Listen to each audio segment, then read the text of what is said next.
অনেক তো video, reels, নাটক, ছবি দেখলেন, অন্তত এই ভিডিওটা একবার দেখে যান, তার বুঝবেন।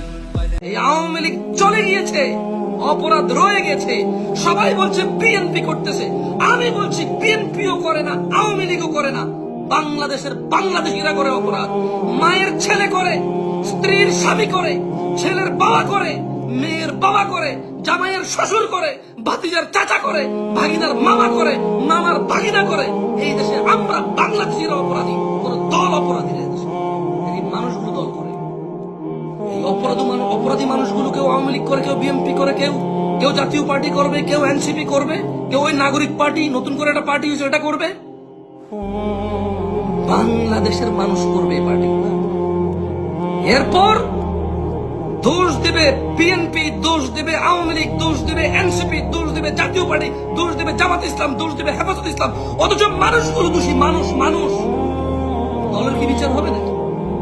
10 কোটি, 5 কোটি, 1 কোটি, 2 কোটি, 4 কোটি মানুষ দিয়ে দল, এত দলের বিচার করবে কি? মানুষগুলোর বিচারের আওতায় আনা উচিত।